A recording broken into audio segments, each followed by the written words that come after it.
देखिए बच्चों, आज का जो टॉपिक है वो है करंट अफेयर। करंट अफेयर में जो हमने लास्ट पढ़ा था उसी को जोड़ते हुए, यानी कि पूर्व ज्ञान को जोड़ते हुए आगे ज्ञान दिया जा रहा है। तो जैसे लास्ट में हमने अभी आप बता रहे थे युवा पढ़ा था, युवा YUV, लास्ट पीरियड की बात है। उसकी फुल फॉर्म क्या थी? वाई से क्या बना था?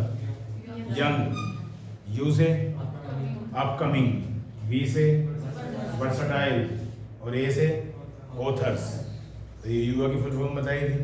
ठीक, चलिए, तो ये लास्ट पॉइंट था हमारा। अब इससे आगे चलते हैं। आज का जो हेडिंग है वो है इंडिया @75। इंडिया @75। इसका एक दूसरा भी नाम है जिसे अमृत महोत्सव कह देते हैं। अमृत महोत्सव, महोत्सव का मतलब है महा उत्सव, तो अमृत फेस्टिवल भी कह सकते हो इंग्लिश में। तो पहले इसके बारे में 2-4 लाइन लिखते हैं, समझते हैं। मैंने लास्ट पीरियड में भी हिंट किया था कि भाई ये मेरा अगला पॉइंट होगा, अगर आपको याद हो, है ना। क्योंकि अब 2021 चल रहा है। 2021 का क्या चल रहा है? नवंबर शुरू हो गया। तो 2022 में अगले साल 15 अगस्त को हमारे देश की स्वतंत्रता के 75 साल हो गए। तो फिर बीजेपी गवर्नमेंट ने क्या किया कि उसके 75 सप्ताह पहले एक प्रोग्राम शुरू किया था, जिस प्रोग्राम को इंडिया @75 कहा जाता है। वो प्रोग्राम शुरू हो चुका है, अभी भी चल रहा है। इस प्रोग्राम का उद्देश्य ये है कि जब हमारा पहला स्वतंत्रता संग्राम हुआ था, फर्स्ट फ्रीडम फाइट, कब हुई थी? 1857 में। और हमारा देश कब आज़ाद हुआ था? 1947 में। तब से लेके तब तक जितने भी अनसंग हीरोज हैं, अनसंग हीरोज का मतलब ऐसे क्रांतिकारी जो ज़्यादा जानकारी हमें नहीं है, हमें उनसे परिचित कराना। प्रदर्शनी की जाएगी, अलग अलग शहरों में बहुत सारी प्रदर्शनी वगैरह की जाएंगी, ताकि आने वाली जनरेशन उनके बारे में जान सके। ये इसका उद्देश्य है। फिलहाल अभी 2-4 लाइन लिखें पहले, कुछ डेट वगैरह जो काम के एग्जाम पॉइंट ऑफ व्यू से इम्पोर्टेंट है, इसमें लिखिएगा। 15 अगस्त 2022 को, ऑन 15 अगस्त 2022, 15 अगस्त 2022 को स्वतंत्रता के 75 वर्ष हो जाएंगे। Will be 75 years for independence. स्वतंत्रता के 75 वर्ष हो जाएंगे तथा इससे 75 सप्ताह पहले, एंड बिफोर दिस 75 वीक्स एगो, तथा इससे 75 सप्ताह पहले 12 मार्च 2021 को, ऑन 12 मार्च 2021, 12 मार्च 2021 को यह महोत्सव शुरू हुआ। This festival was started. यह महोत्सव शुरू हुआ।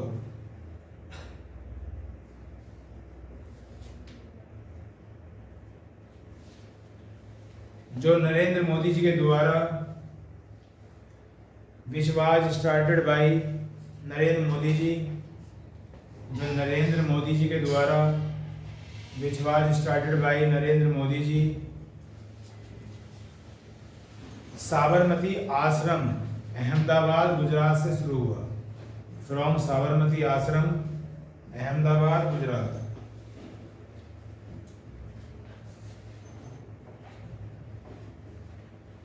साबरमती आश्रम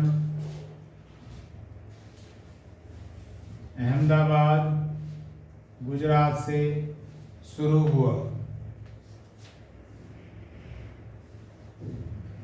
तथा 15 अगस्त 2023 तक जारी रहेगा, and will be continued up to 15 अगस्त 2023। 15 अगस्त 2023 तक जारी रहेगा।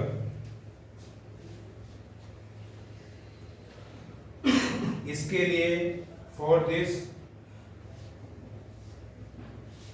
NIC का गठन किया गया है।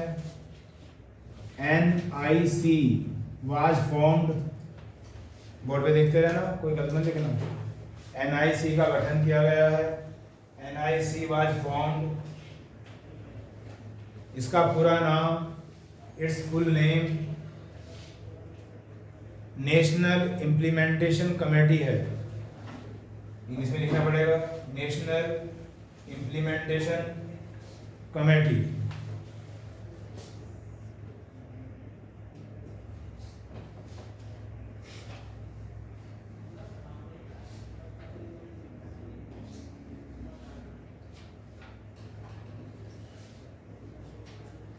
National implementation committee NIC।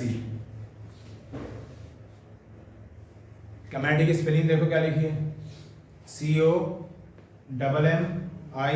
COMMITTEE है ना, MMTEE, आई सिंगल आता है। इसी आगे में नेक्स्ट लाइन, इसमें 259 सदस्य हैं। देयर आर 259 मेंबर्स, इसमें 259 सदस्य हैं तथा इसके अध्यक्ष एंड इट्स चेयरमैन प्रधानमंत्री हैं, इस प्राइम मिनिस्टर।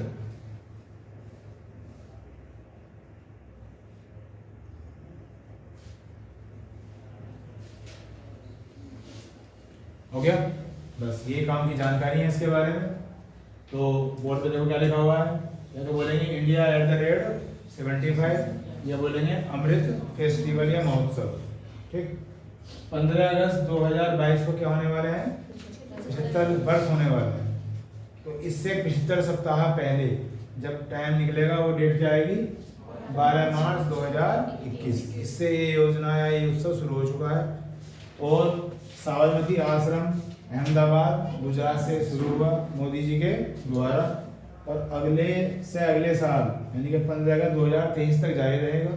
इसका उद्देश्य क्या है वो मैं बता चुका हूँ आपको। और ये एक कमेटी बनाई गई है ताकि जो ये काम सोचा गया है अच्छी तरीके से हो या किया जा सके। पूरा नाम है नेशनल इम्प्लीमेंटेशन कमेटी। मेंबर हैं इसमें 259 और जिसके अध्यक्ष हैं खुद मोदी जी। ठीक, नेक्स्ट स्टार्टिंग है इंद्रधनुष 3.0।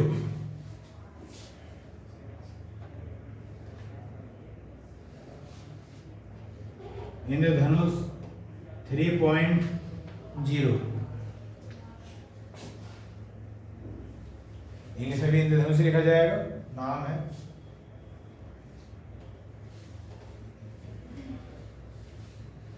इसमें लिखेगा 25 दिसंबर 2014 को ऑन 25 दिसंबर 2014,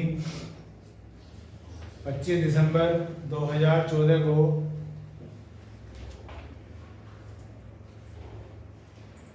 यह योजना शुरू की गई। This plan was started.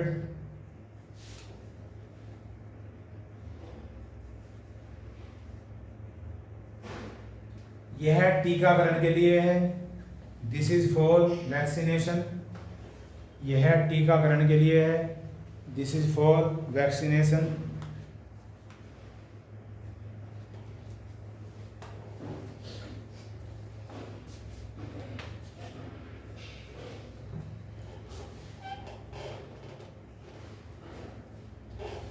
इसी आगे में नेक्स्ट लाइन में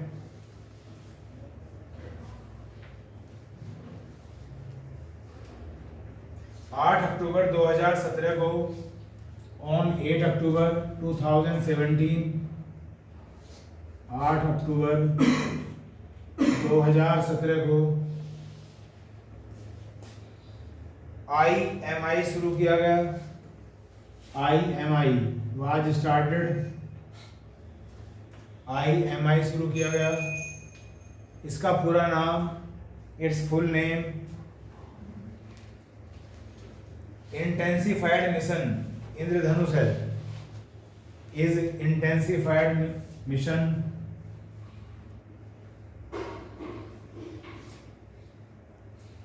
इंटेंसिफाइड मिशन इंद्रधनुष है,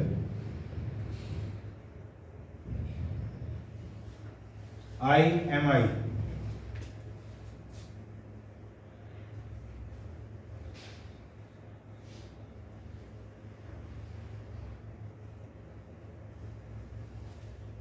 दो 2019 से 2020 तक, फ्रॉम 2019 टू 2020, 2019 से 2020 तक इंद्रधनुष 2.0 शुरू हुआ। इंद्रधनुष 2.0 वाज स्टार्टेड।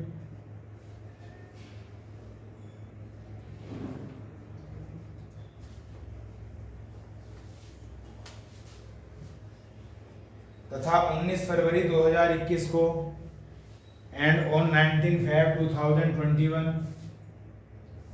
19 फरवरी 2021 को इंद्रधनुष 3.0 शुरू किया गया। इंद्रधनुष 3.0 वाज स्टार्टेड।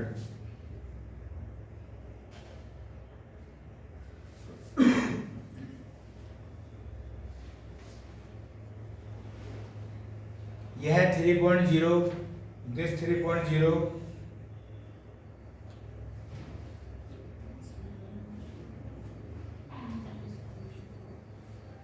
29 राज्यों और केंद्र शासित प्रदेशों के लिए है। 429 स्टेट्स एंड यूटीज, 29 राज्यों तथा केंद्र शासित प्रदेशों के लिए है।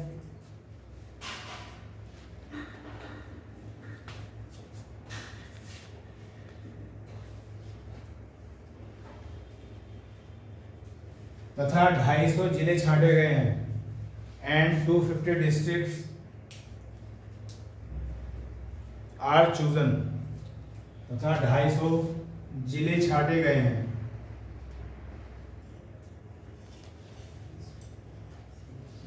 जिले छांटे गए। बस इसमें एक काम की बात थी। तो जब कभी आप करंट इवेंट्स में इस नाम को पढ़ो, इंद्रधनुष को, तो ये एक योजना है और एक ये प्लान है जो पूरे भारत में किसके लिए है? टीकाकरण के लिए, वैक्सीनेशन के लिए। ठीक है। अब टीकाकरण किस चीज़ का हो रहा है? तो ये है जो गर्भवती महिलाएं होती हैं, प्रेग्नेंट फीमेल्स, उनके लिए, और जो 2 साल तक की आयु के बच्चे हैं, 2 साल तक की आयु के बच्चे, उनके लिए है योजना और प्लान। तो जब 2014 क्यों स्पेशल है? क्योंकि मोदी जी प्रधानमंत्री बने थे पहली बार 2014 में। डेट याद होगी आपको, 26 मई 2014 को प्रधानमंत्री जी क्या बने थे? मतलब नरेंद्र मोदी जी बने थे। भारत के कौन से नंबर के प्रधानमंत्री? 14वें नंबर के। एक एक करके काउंट करें, और वैसे 17वें नंबर के। ठीक। और ये बात कब है? दिसंबर की। तो ये फिर योजना वहाँ शुरू हुई थी, जैसे क्या कहा जा रहा था 1.0। ठीक है। उसके बाद 8 अक्टूबर 17 को ये IMI शुरू किया गया, इंटेंसिफाइड मिशन इंद्रधनुष। अब इसका क्या मतलब है? ताकि इस मिशन के दौरान जो टीकाकरण की जो स्पीड है वो तेज हो जाए, जो कुछ बीच में बाधाएं आ रही थी उन्हें हटाया जा सके। तो इसे कहा गया क्या? IMI। डेट भले ही याद ना हो, सन याद रखो। ठीक है। डेट वगैरह मैं कह रहा हूँ, इतनी यानी आती, फैक्ट आते हैं सीधे सीधे। ये पता हो कि 2014 में तो शुरू हुआ था। फिर IMI स्टेट और यूटी दोनों में सारे लिए गए, मतलब जितने हैं। अब स्टेट कितने हैं और यूटी कितनी है? तो 28 और 8 कितने हुए? 36। तो सारे नहीं लिए गए, उनमें से 29, और उनमें से भी केवल 250 चीज, क्योंकि धीरे धीरे बढ़ाई जाएगी ना चीजें, वो आउटपुट भी तो चाहिए ना। ठीक है। तो ये मेरा मतलब है बच्चों। उसके बाद फिर इंद्रधनुष 2.0 2019 से चल के 2020 तक खत्म हो गया। डेट वगैरह मैंने लिखवाई नहीं है। अब चल रहा है 2021। तो अब ये आपको ये डेट याद रखनी है। तो ये है हमारा कर्म का क्वेश्चन। 19 फरवरी 2021 में अब इंद्रधनुष 3.0 लॉन्च हुआ, जो 2014 में स्टार्ट किया गया था। और ये इतने राज्यों के लिए और इतने जीरो के लिए है। क्या है वो मैंने आपको बता दिया। टीकाकरण इसका उद्देश्य है। बात समझ में आ गई होगी। अभी आप पढ़ते रहो, फिर बाद में आपसे क्वेश्चन पूछूंगा। तो ध्यान से पढ़ते रहना। नेक्स्ट इंपोर्टेंट हेडिंग है चमोली। चमोली एक स्थान है। अब चमोली में बहुत सारी घटनाएं हुई हैं, लेकिन जो मुझे लिखवानी है वो काफी इंपॉर्टेंट है, वो लिखिएगा। अगस्त 2021 में, इन अगस्त 2021, पहले तो ये बताओ चमोली है कौन से राज्य में? उत्तराखंड। तो अगस्त की बात हो रही है बच्चों, डेट वगैरह में लिखवाई नहीं है, कोई जरूरत नहीं है। अगस्त 2021 में उत्तराखंड के इन यूके उत्तराखंड के चमोली जिले में, इन चमोली डिस्ट्रिक्ट, उत्तराखंड के चमोली जिले में माना गांव में, एट माना विलेज, माना MANA, माना गांव में, एट माना विलेज, एक हर्बल पार्क बनाया गया है। ए हर्बल पार्क वाज डिजाइन, एक हर्बल पार्क बनाया गया है। ब्रैकेट में भारत में सबसे ऊंचा, हाईएस्ट इन इंडिया, भारत में सबसे ऊंचा। ब्रैकेट में 11,000 फीट, 11,000 फीट।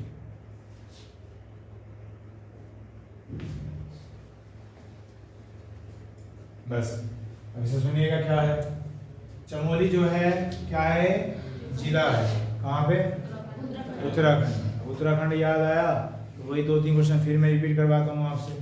उत्तराखंड कौन सा राज्य से लगा हुआ था? उत्तर प्रदेश से लगा हुआ था। और उस समय, क्योंकि आज तो गड़बड़ गए हैं, उस समय जब उत्तराखंड अलग हुआ था तो भारत का कौन सा राज्य बना था? मतलब नंबर में कौन सा बना था? 27वां। 26वां कौन सा था? छत्तीसगढ़। 26, 36 लिंक से याद रखे करें। 26वां जो राज्य बना था उस समय वो क्या था? छत्तीसगढ़। छत्तीसगढ़ कहाँ से अलग हुआ था? मध्य प्रदेश से। 27वां था उत्तराखंड, जो हुआ था उत्तर प्रदेश से अलग। और 28वां था झारखंड, जो हुआ था बिहार से अलग। ठीक। फिर 29वां बना था कौन? तेलंगाना। ठीक। अब उसके बाद फिर जम्मू कश्मीर स्टेट की लिस्ट से बाहर निकल गया। तो वापस अब कितने रह गए? 28 रह गए। इसलिए आज 28 राज्य हैं, जैसे कि आप जानते हैं। तो ये बात हो रही है चमोली जिले की। अच्छा, मुझे और ये पूछना था, ये जो 26वां राज्य था छत्तीसगढ़, ये बताओ कौन से सन में, कौन सी डेट में बना? 1 नवंबर 2000। फिर 27वां राज्य 9 नवंबर 2000। फिर 28वां राज्य 15 नवंबर 2000। तीनों के तीनों 2000 सन में बने थे, एक ही महीने बने थे नवंबर में, और डेट है 1, 9 और 15। 1, 9 और 15। तो ये बात हो रही है चमोली जिले की। और चमोली जिले में कौन सा गांव? माना। तो इसमें एक हर्बल पार्क बनाया गया है, एक पार्क बनाया गया है। हर्बल तो इसलिए है कि हरियाली वगैरह बहुत ज़्यादा है वहाँ पे, कोशिश की गई है ज़्यादा से ज़्यादा और वैरायटी वहाँ पे आ सके। और ये विशेषता क्या है? भारत में सबसे ऊंचा पार्क है, लगभग 11,000 फीट की ऊंचाई पर है। और इस शब्द को कहीं सुना है, देखा है आसपास अपने? क्या सुना है, क्या देखा है? जो माइलस्टोन होते हैं, कहीं आप हाईवे वगैरह पे जाओगे तो माना की डिस्टेंस लिखी होती है। ये भारत का अंतिम गांव है, जम्मू कश्मीर, सॉरी चाइना की साइड। समझ लो क्या कह रहा हूँ मैं? इससे आगे चाइना शुरू हो जाता है। उत्तराखंड का जो बॉर्डर टच होता है, तो भारत का अंतिम गांव है उत्तराखंड के डायरेक्शन में, इससे आगे चाइना शुरू हो जाता है। ठीक है। नाम है माना, चमोली जिले में है, और राज्य क्या हो गया? उत्तराखंड। और यहाँ पे लिखवाया हर्बल पार्क बना है, भारत में सबसे ऊंचा, 11,000 फीट की ऊंचाई। ठीक, चलिए आगे चलते हैं। वो नेक्स्ट पॉइंट होगा। नेक्स्ट है जी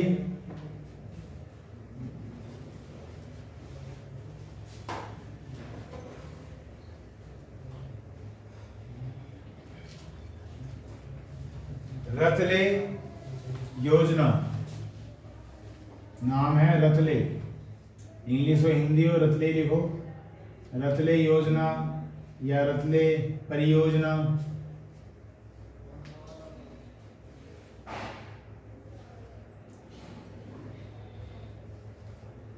इसमें लिखेगा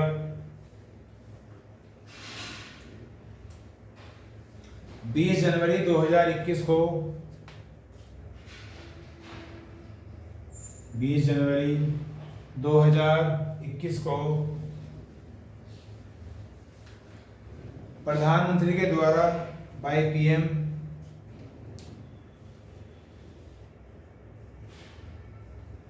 जम्मू कश्मीर में इन J&K, जम्मू कश्मीर में इन J&K, यह एक पन बिजली योजना है। This is a hydro power plant. पन बिजली, जो पानी से बिजली बनती है बोलते हैं पन बिजली योजना है। This is a hydro power plant, पन बिजली योजना। इसकी क्षमता, इट्स कैपेसिटी 850 मेगावाट है, 850 मेगावाट है। यह किश्तवाड़ जिले में चेनाब नदी पर है। यह किश्तवाड़ जिले में चेनाब नदी पर है। This is in Kishtwar district at Chenab river, Chenab नदी पर है। इसके लिए समय अवधि फॉर दिस ड्यूरेशन 5 वर्ष है, इज 5 years। समय अवधि 5 वर्ष है।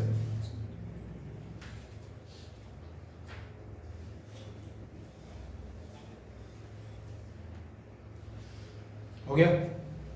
तो नाम है रतले योजना। जब आप इसे रतले पढ़ें RATLEY, तो कौन सी योजना है? पन बिजली योजना। पानी से जो बिजली बनाई जाती है उसे पन बिजली योजना कहते हैं, जिसे इंग्लिश में हाइड्रो पावर प्लांट कहते हैं। ये कौन से, कहाँ पर है? जम्मू कश्मीर में। जम्मू कश्मीर का कौन सा जिला? किश्तवाड़ जिला। और जहाँ पन बिजली योजना होगी तो किसी नदी पे ही तो बनेगी वो। तो नदी कौन सी है? चेनाब नदी। तो शुरू हुई है कब? 2021 में, जनवरी यानी कि पहले महीने में।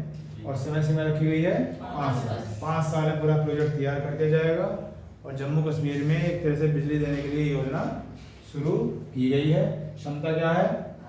850 मेगावाट। अभी स्टार्टिंग में जो है मेगावाट, साइंस में हमने पढ़ा था मेगा। मेगा का मतलब 10 to the power 6। 1 मेगा का मतलब होता है 10 की पावर 6। तो इसमें मैं क्या ले सकता हूँ? 850 गुना 10 की पावर 6 वाट लिख सकता हूँ, ले सकता हूँ।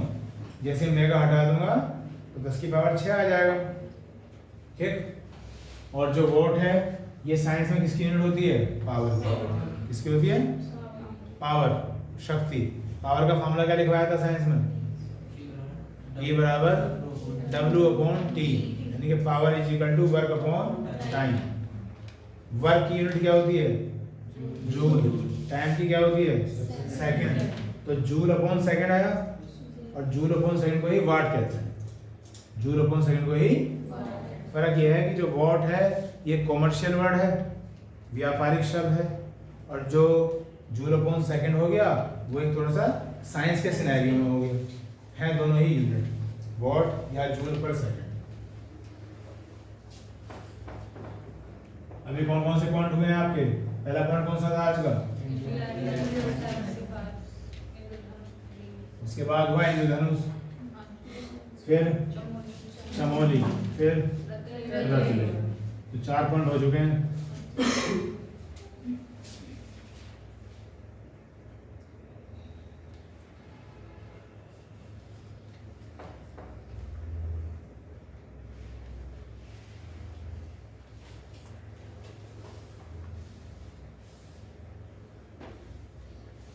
आगे देखिएगा,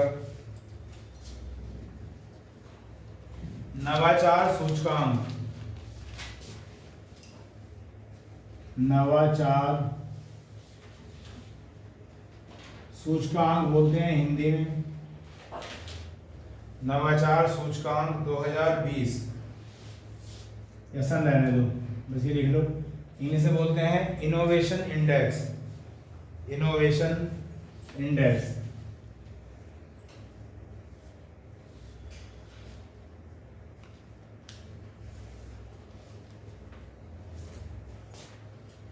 इसमें लिखिएगा, यह नीति आयोग द्वारा शुरू किया गया है। This was started by NITI commission. यह नीति NITI नीति आयोग द्वारा शुरू किया गया है। This was started by NITI commission.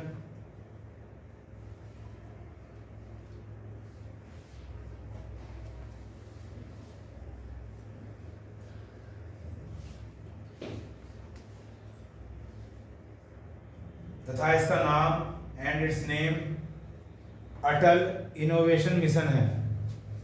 And its name Atal innovation mission है।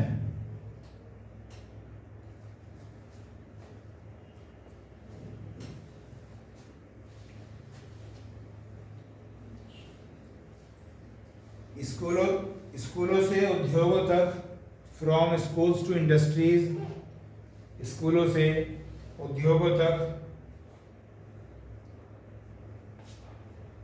प्रोत्साहन दिया जा रहा है। एनकरेजमेंट इज गिवन, प्रोत्साहन दिया जा रहा है।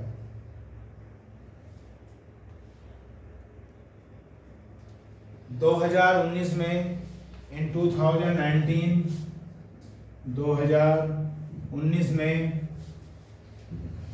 II 1.0 शुरू हुआ था।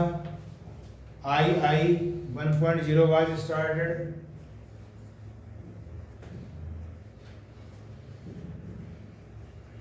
तथा 20 जनवरी 2021 को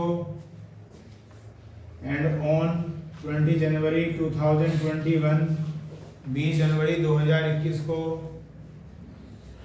II 2.0 शुरू हुआ। II 2.0 was started.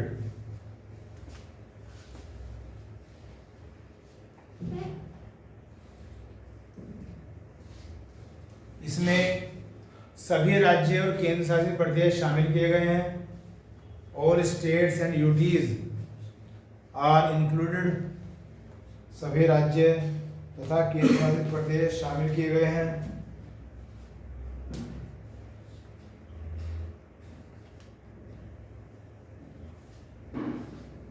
इसी हेडिंग में नेक्स्ट लाइन में, बड़े राज्यों में, इन लार्जर स्टेट्स, बड़े राज्यों में, इन लार्जर स्टेट्स, पहले स्थान पर कर्नाटक है।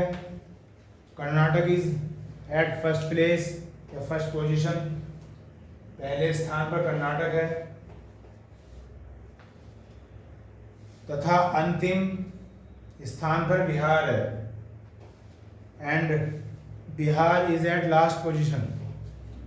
अंतिम स्थान पर बिहार है। ब्रैकेट में 17वां, 17th, ब्रैकेट में 17वां, 17th। नेक्स्ट लाइन इसी हेडिंग में, उत्तर पूर्वी राज्यों में, इन नॉर्थ ईस्ट स्टेट्स, उत्तर पूर्वी राज्यों में पहले स्थान पर हिमाचल प्रदेश है। Himachal Pradesh is at first position. पहले स्थान पर हिमाचल प्रदेश है। तथा सबसे अंतिम मेघालय है। And Meghalaya is the last. तथा सबसे अंतिम मेघालय है। इसका नंबर छोड़ दो, लास्ट कौन सा है? हाँ जी, बताऊंगा, समझाऊंगा जब बताऊंगा। उसके बाद लिखिए नेक्स्ट लाइन,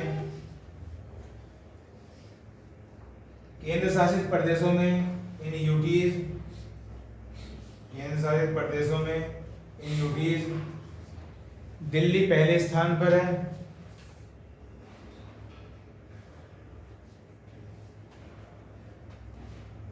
तथा लक्षद्वीप अंतिम स्थान पर है, and Lakshadweep is at last position.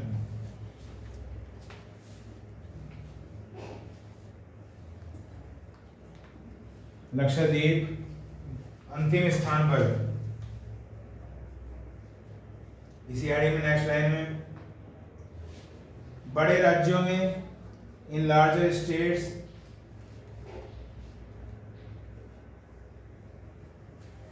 उत्तर प्रदेश 9वें स्थान पर है, UP is at 9th place. Uttar Pradesh 9वें स्थान पर है, Uttar Pradesh is at 9th place.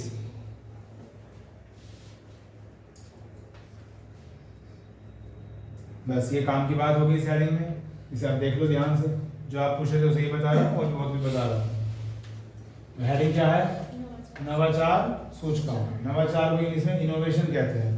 भले आप हिंदी के शब्द को ना समझते हो पर इसको जरूर समझते हो। इनोवेट करना, नई नई चीजों को विकसित करना, नई सोच जगाना, दैट्स कॉल्ड इनोवेशन, नवाचार। सूचकांक आप जानते हैं, यानी कि लिस्ट बनाई जाएगी और उसमें देखा जाएगा कौन फर्स्ट है कौन लास्ट है। तो नीति आयोग पहले हम चर्चा कर चुके हैं। नीति आयोग क्या चर्चा कर चुके हैं कि पहले योजना आयोग हुआ करता था, जिसे इंग्लिश में क्या कहते हैं? Planning commission. तो योजना आयोग जो है, बता भाई, संजीव नहीं बताएगा, बाकी सब बताएंगे क्योंकि संजीव को याद है। योजना आयोग कौन सी डेट और कौन से सन में शुरू हुआ था? यानी कि डेट याद नहीं है, 1951 याद है। तुम बता रहे हो डेट कुछ? क्या बोल रहे हो? 1 अप्रैल। बता भाई संजीव। 15 मार्च 1950। 51 भी तुम्हारा गया और डेट तो याद थी नहीं। 15 मार्च 1950 को शुरू हुआ था क्या? योजना आयोग। 15 मार्च 1950 क्या कहते थे? योजना आयोग, प्लानिंग कमीशन। और इसका काम आप जानते थे कि पंचवर्षीय योजनाएं बनाया करता था और देश की जीडीपी कितनी इंप्रूव करेगी एक लक्ष्य निर्धारित किया जाता था। फिर नीति आयोग आया, NITI। नीति की फुल फॉर्म बताओ। National institute for transforming India. हर बार लिखता हूं इसे और अभी भी याद नहीं हुई तो कब याद होगी? National institute for transforming India, ये है इसकी फुल फॉर्म। कौन सी तारीख को शुरू हुआ? 1 जनवरी 2015। 2014 मोदी जी आ गए थे, अगले साल की 1 तारीख को ये नीति आयोग शुरू हो गया। मतलब प्लानिंग कमीशन की जगह नीति आयोग आ गया। ये तो हो गया नीति, क्या है क्यों है। तो जो इनोवेशन किया जाएगा वो इसी की डायरेक्शन में किया जाएगा। तो ये तो हेड ऑफ द डिपार्टमेंट हो गया। इसका अध्यक्ष कौन होता है? प्रधानमंत्री होता है। तो योजना आयोग का भी अध्यक्ष कौन होता था? प्रधानमंत्री होता था। अब इसके अंडर में ये मिशन बनाया गया, अटल इनोवेशन मिशन। तो ये तो बहुत काम देखता है ना, ये कोई एक ही काम थोड़ी देखता है, ये तो बहुत देखता है। इसके अंडर में ये मिशन बनाया गया। अटल का मतलब वही अटल बिहारी वाजपेयी जी का नाम है, अटल, वहां से लिया गया है। और इसके अंडर में ये बनाया गया नवाचार सूचकांक, इनोवेशन इंडेक्स। अब ये हुआ क्या हुआ ये कि जितने भी राज्य हैं और जितने भी केंद्र शासित प्रदेश हैं कुल मिला के बन रहे हैं कितने? 36, 28 और 8। तो वो अपनी अपनी लिस्ट में कौन किस हिसाब से इनोवेट कर रहा है राज्यों में। भाई तो बड़े राज्यों की लिस्ट बना दी, एक बना दी नॉर्थ ईस्ट की, जो भी बच्चा कह रहा था कि नॉर्थ ईस्ट में हिमाचल प्रदेश कैसे, तो भी बताऊंगा। और एक बना दी किसकी? केंद्र शासित प्रदेश की। तो वो अपने अपने दायरे में जो उन्हें रिसोर्सेज दी जा रही हैं, जो उन्हें डायरेक्शन दी जा रही हैं, वो कितना इनोवेट कर पा रहे हैं, कितना सोच पा रहे हैं, तरक्की के रास्ते कितना दे पा रहे हैं। तो इस तरह का ये सर्वे वगैरह शुरू किया गया। अब आई का मतलब यही है, इनोवेशन इंडेक्स। तो पहली बार ये शुरू किया गया था 2019 में, डेट की कोई आवश्यकता नहीं है। उसके बाद 2.0 हुआ है अब इस साल, तो इसमें डेट की आवश्यकता है। ठीक, 20 जनवरी 2021 को। अब ये दूसरा संस्करण है इसका 2.0। और जी बड़े राज्य ले लिए गए, तो कुल राज्य कितने हैं 28, उनमें से 17 छाटे हैं बड़े राज्य। ठीक, तो उनकी लिस्ट तो बेकार है लिखवानी। उनमें सबसे नंबर 1 का कौन है? कर्नाटक। ठीक, अब सोचो जरा कर्नाटक क्यों आया होगा पहले नंबर पे? बंगलुरु का नाम सुना है? बंगलुरु कौन से राज्य में? कर्नाटक में। जितना भी आईआईटी इंडस्ट्री वगैरह है, आईआईटी कंपनीज वगैरह है, वो या तो नोएडा में मिलेंगी या बंगलुरु में मिलेंगी। मानते हो नहीं मानते हो? तो आईआईटी हब है बंगलुरु, तो इनोवेशन आइडियाज नवाचार के मामले में कौन नंबर 1 होगा? कर्नाटक। और सबसे पीछे कौन रह सकता है? बिहार। तो फिर मैंने इसकी पोजीशन लिखवा दी 17। ठीक, ये तो होगी बड़े राज्यों की लिस्ट। ठीक, इसमें फिर हम उत्तर प्रदेश में रहते हैं, तो हमें जानकारी होनी चाहिए कि उत्तर प्रदेश का स्थान कौन सा, वो मैंने एंड में लिखवाया। कौन सा स्थान है? 9। ठीक है, वो भी हमें पता होना चाहिए उत्तर प्रदेश कहाँ पे है, तो 9वें स्थान पे है। ये बात समझ आई? अब रही बात इन दोनों की, तो मैंने हेडिंग क्या डलवाया था? उत्तर पूर्वी राज्य, नॉर्थ ईस्ट स्टेट्स।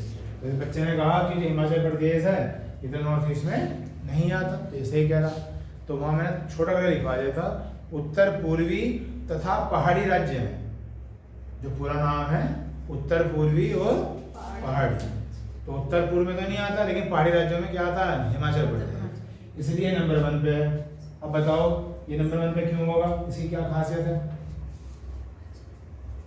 भाई कोई खासियत तो होती है ना, जिसमें वो दूसरे राज्यों को बीट कर देता है, जैसे आपने बताया अभी कर्नाटक के बारे में। इसमें है टूरिज्म। क्या है? टूरिज्म। टूरिज्म समझते हो? पर्यटन। ठीक, बहुत सारे स्थान है, बहुत सारे विदेशी यहाँ पर आते हैं, क्लाइमेटिक इफेक्ट बहुत अच्छा रहता है, तो हिमाचल प्रदेश इसलिए नंबर 1 है। उस आईआईटी में और इनोवेट करेगा।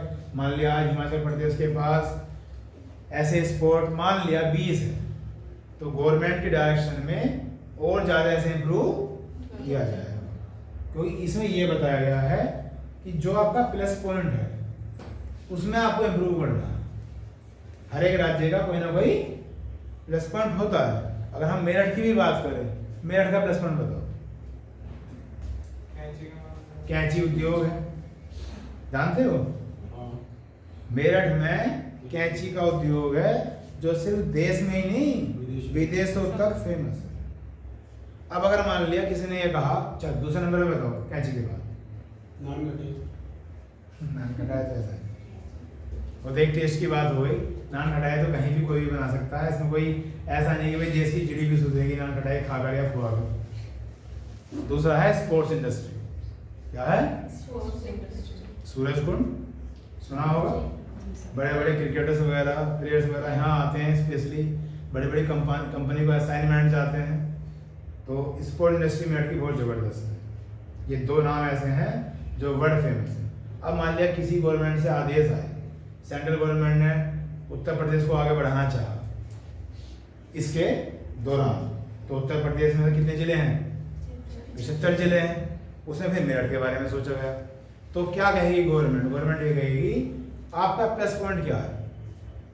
तो जी प्लस पॉइंट है हमारा कैंची उद्योग और स्पोर्ट्स इंडस्ट्री, और कुछ ऐसी चीज़ें हैं जहाँ बहुत पिछड़े हुए हैं।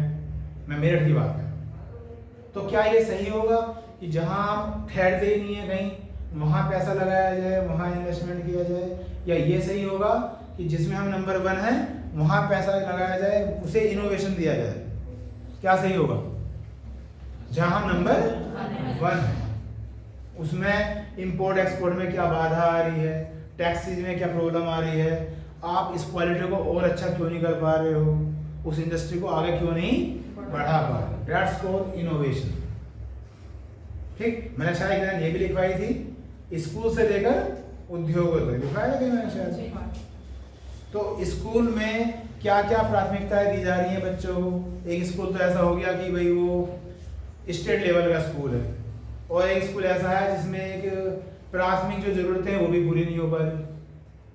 तो स्कूल से लेकर उद्योग तक सभी चीजों को लैंडमार्क निकाले गए हैं कि क्या कौन सा स्टेट, कौन सी यूटी कहाँ किस चीज के लिए फेमस है, और उन्हें एक रैंकिंग दी गई है और फिर अगले साल फिर रैंकिंग दी जाएगी, सुविधाएं दी जा रही है सेंट्रल गवर्नमेंट की तरफ से, और उन्हें इम्प्रूवाइज करने का या कराने का प्रयास किया जा रहा है। डेट्स कॉल्ड नवाचार बात समझ में आई।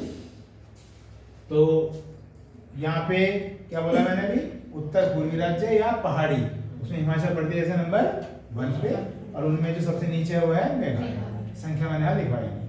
फिर केंद्रीय प्रदेश में ऑब्वियसली दिल्ली ही नंबर 1 पे होना ही चाहिए, और सबसे पीछे कौन है, लक्षद्वीप। ये हो गया मैं याद करने का। हाँ, इनकी रैंकिंग भी है, इनके स्कोर भी हैं, बाकी इतना नहीं करना ना करवाना, बस टू द पॉइंट जो बात आने वाली है। और ये मैंने बताया दिया था, उत्तर प्रदेश है 90 स्थान। अगला हैंड डालिए, स्टैच्यू ऑफ यूनिटी।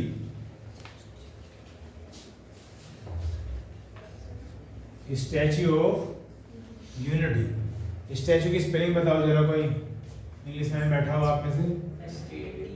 STAT सही लिखा, स्टैच्यू ऑफ यूनिटी।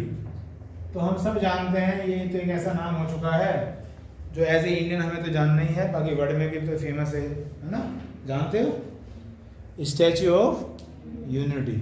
कि एक स्टैच्यू या मूर्ति बनाई गई है ना, किन की मूर्ति है वो, सरदार वल्लभ भाई पटेल की। उन्हीं की क्यों बनाई गई है, कोई बताना चाहे? हाँ जी, आयरन मैन ऑफ इंडिया। तो इस तरह से तो जो महात्मा गांधी हैं वो भी हैं बापू ऑफ इंडिया, या जो इंदिरा गांधी हैं वो भी हैं आयरन लेडी ऑफ इंडिया, फिर भी सरदार वल्लभ भाई पटेल ही क्यों? और कुछ सोच के बताओ। जितने जब देश हमारा आजाद हुआ तो करीबन 500 के आसपास जो डिस्ट्रिक्ट थे उनका बहुत बड़ा योगदान था, उन्हें कंबाइन करना है, ये आंसर सटीक हो सकता है। 511 थी सर, कितनी थी? वो 511 के आसपास थी, कहीं तो 542 भी लिखा रहता है इसमें। लेकिन वो रियासतें कुछ ऐसी थी कि कुछ काउंटेबल नहीं हो सकती हो, क्योंकि कहीं पे शासन था कहीं पे नहीं था, इसलिए एग्जैक्ट आंसर नहीं आ सकता। तो सरदार वल्लभ भाई पटेल जब हमारा देश आजाद हुआ, तो जैसे हमने पढ़ा है हिस्ट्री वगैरह में, जो हैदराबाद आज हमारे पास, हम हिस्ट्री में नहीं पढ़ रहे थे भी हैदराबाद का निजाम, तो ये हैदराबाद कहाँ जाना चाहता था, पाकिस्तान में जाना चाहता था। अब अगर आप सोच के देखो कि हमारे मैप में से अगर हैदराबाद पाकिस्तान में चला जाए तो हमारा मैप तो डिस्टर्ब है ही, लेकिन जो एक आतंकवाद, चलो तो साइड है, अब तो पाकिस्तान साइड है, लेकिन वो कहाँ होता, बीच में होता, तो क्या हम उसे रोक पाते? वो तो आएगा भी जाएगा भी, समझ लो क्या कह रहा हूँ। तो सरदार वल्लभ भाई पटेल, अच्छा एक क्वेश्चन बताओ, ये काम सरदार वल्लभ भाई पटेल ने ही क्यों करा? क्योंकि वो बिल्कुल बारीकी बात नहीं चाहिए, मैं सुनना चाह रहा हूँ। क्योंकि आपने बताया कि जितनी भी रियासतें थी उन्हें सबको मिला के भारतीय एक देश बनाया, भारत देश बना, तो वो काम उन्होंने क्यों किया या उन्हें क्यों दिया गया?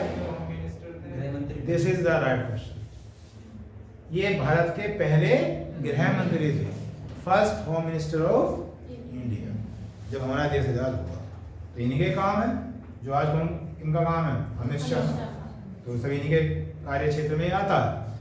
तो इसलिए ये स्टैच्यू ऑफ यूनिटी बनाई गई है सरदार वल्लभ भाई पटेल। एक बार तो दो चार हैं तो मैं ये भी लिखवाऊंगा कि भाई कितनी ऊंचाई है वगैरह वगैरह, सभी भूल भाल चुके रहोगे। अब ये तो काफ़ी पहले बनी थी, तो अब 2021 में क्यों लिखवाया जा रहा है स्टैच्यू ऑफ यूनिटी क्या है? तो यहाँ पे अभी हाल फिलहाल में पढ़ा होगा कि ये एक स्पॉट ऐसा बनाया जा रहा है जिसमें टूरिज्म बहुत ज़्यादा से ज़्यादा आए देश के अंदर। जितना टूरिस्ट आएगा उतनी ही फॉरेन एक्सचेंज लेके आएगा, विदेशी मुद्रा, उतनी हमारी जीडीपी इम्प्रूव होगी। लेकिन अगर मान लिया यहाँ तक जाने के लिए, यहाँ तक पहुँचने के लिए बहुत ज़्यादा भीड़ भाड़ है, आने जाने के साधन नहीं है, तो क्या टूरिस्ट अट्रैक्ट हो पाएगा? आप ये सोचते हो हम अमेरिकन या रशियन या चाइनीज़ की अगर हम बात करें, हम अपनी ही बात कर लें कि भाई मैं वहाँ देखने जाऊँ और टिकट लेने के लिए मुझे पहले 1.5 घंटा इंतजार करना पड़ेगा? नहीं। तो जब विदेशी आएंगे तो ऐसी इमेज होनी चाहिए कि वाह, मतलब कुछ भी टाइम वेस्ट एक्टिविटी नहीं है, आने जाने के साधन बहुत अच्छे हैं, साफ सुथरे हैं, तभी तो एक प्रभाव पड़ेगा। तो ये योजना शुरू की गई थी, इसलिए इसका दोबारा नाम आ रहा है 2021। अभी फिलहाल 2-4 लाइन पहले पुराने वाली लिखो। पहले मैं आपसे पूछूँ, हालांकि शायद भूल भाल चुके होंगे, फिर भी अगर याद हो तो बताना। देखिए पहला क्वेश्चन मेरा ये है, आराम आराम से पूछूंगा, ये स्टैच्यू ऑफ यूनिटी कौन सी डेट को बनाई गई? पहला एक बहुत आसान सा क्वेश्चन, डेट पूछिए। नहीं, जब ये मतलब जिस डेट से इसे संबोधित किया जाता है। 31 अक्टूबर। अब इन्होंने सनी बताया, बाकी तो 31 अक्टूबर लिख लेता हूँ पहले तो मैं, ठीक है। 31 अक्टूबर इस डेट को ये बनके मतलब तैयार हो गई थी, और एक तरह से क्या हो गया, एग्जीबिशन हो गया था प्रधानमंत्री जी के द्वारा, शुभारंभ कहना चाहिए। यही डेट क्यों चूज की? मतलब जन्म दिवस कह सकते हैं जो सरदार वल्लभ भाई पटेल जी हैं उनका ये जन्म दिवस है 31। दूसरा क्वेश्चन, इसे किस नाम से जाना जाता है अब इस डेट को? राष्ट्रीय एकता दिवस, नेशनल यूनिटी डे। कोई आपसे पूछे कि राष्ट्रीय एकता दिवस कब मनाया जाता है? 31 अक्टूबर को मनाया जाता है। National unity day short form में लिख दिया मैंने, NUD, हिंदी में बोल दिया, इंग्लिश में लिख दिया, ठीक। इसलिए अब ये तो कोई दिक्कत नहीं, स्टैच्यू ऑफ यूनिटी, ठीक। ये क्या था? राष्ट्रीय एकता। अब सन बताया था बच्चे तुमने कौन सा? 2018। ये बात है 2018 की। अब तो 2021 का एंड होने वाला है, लगभग मोटे मोटे 3 साल हो चुके हैं, ठीक है जी। ये बात। दूसरा क्वेश्चन बताइए, ये बात 2018 को जब ये तैयार हुआ तो उस समय ये कौन सी जयंती थी, मतलब कौन सा उनका बर्थडे था? सरदार वल्लभ भाई पटेल का।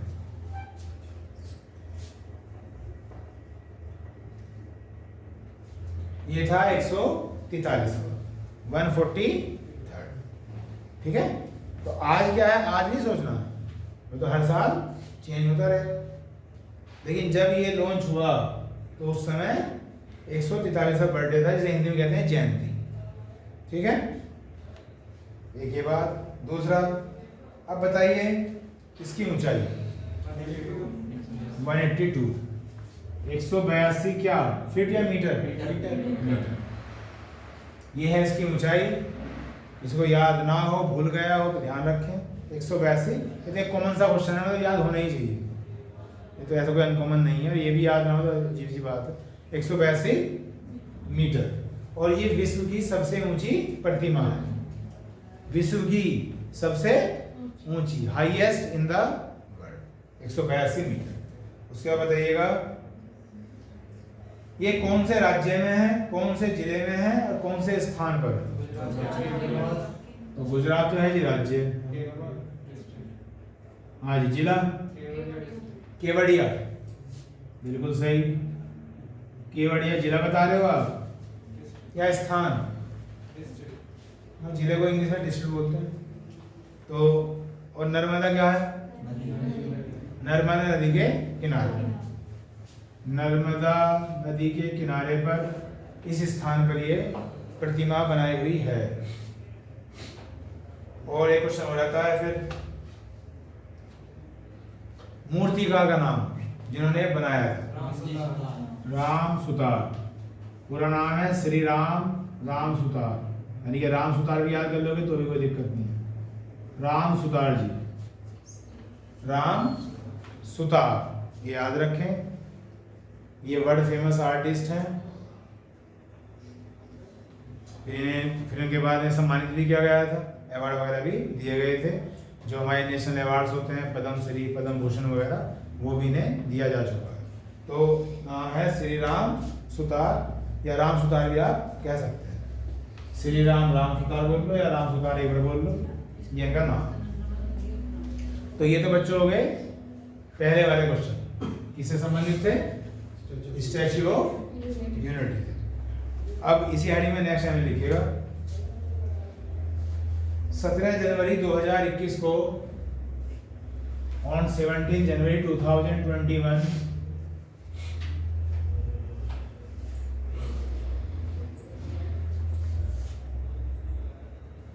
17 जनवरी 2021 को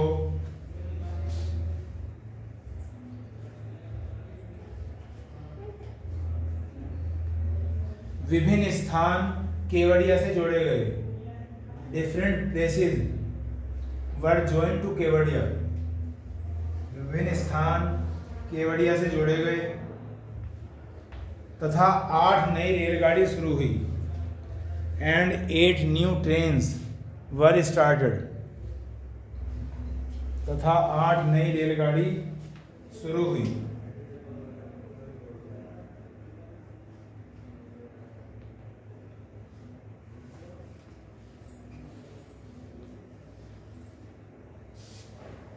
हो गया। बाकी उन 8 गाड़ियों के नाम भी हैं, उनकी कोई जरूरत नहीं है। और बस ये डेट याद रखें, जनवरी का बात चल रही है। तो डिफरेंट प्लेसेस जहाँ से मतलब टूरिस्ट आके रुके, उन्हें सीधी ट्रेन मिल जाए कहाँ की? केवड़िया की, उन्हें इधर उधर जाना ना पड़े।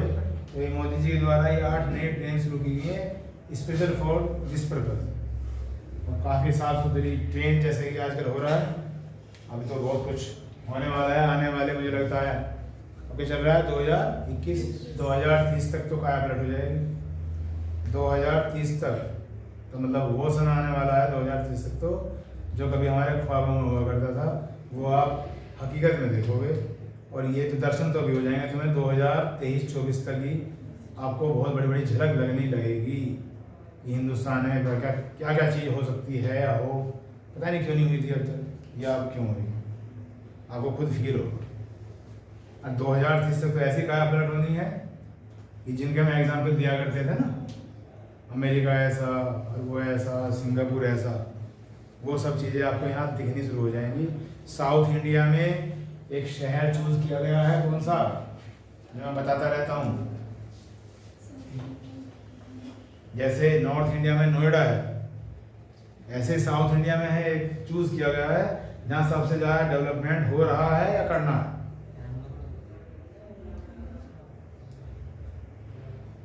ये बात है आंध्र प्रदेश तेलंगाना की। एक शब्द बताया था, इंदौर है तेलंगाना में, आंध्र प्रदेश में आम्रपाली। मैं बीच में बोलता रहता हूँ, फिर मैं पूछता भी हूँ कि भाई आम्रपाली हिंदी का शब्द है, इसकी मीनिंग क्या है। जब भी ये क्वेश्चन आता है फिर मैं भी पूछता हूँ जरूर, मुझे तो याद आ जाता है। इंद्रपुरी, जहाँ इंद्रदेव निवास करते हैं उसे ही आम्रपाली भी कहते हैं। तो आम्रपाली एक शहर है साउथ इंडिया में, उसे बहुत डेवलप किया जा रहा है। जैसे कि नोएडा अभी आप जैसे देख रहे हो, आने वाले 3 से 4 साल में इसकी तकदीर बदलने वाली है। शायद पढ़ते रहते हो, फिल्म सिटी भी बन रही है। जैसे हॉलीवुड है ना, ऐसे यहाँ फिल्म सिटी बनाई जा रही है, जिसका काम अब शुरू होने वाला है शायद 4-5 महीने बाद। अभी 2022 की स्टार्टिंग। तो बहुत सारी चीज़ें ऐसी देखोगे आप जो मतलब हम देखते हैं कि भाई यहाँ से ट्रेन जा रही है, यहाँ से ट्रेन जा रही है, यहाँ से ट्रेन जा रही है, नीचे से ट्रेन निकल के आ रही है, फिर बाइक ऐसे आ रही है, अरे ट्रेन जा रही थी साथ में बाइक आ गई। मतलब वो एक एटमोसफियर क्रिएट हो जाएगा कि जो मतलब कभी हम सोचा करते थे कि भाई देश हो तो ऐसा, वो होने वाला। मुश्किल से मुश्किल 8 नुस्खा, मुश्किल से मुश्किल, बहुत ज़बरदस्त इंप्रूवमेंट चल रहा है। तो बेटा आज के पीरियड में इतना ही।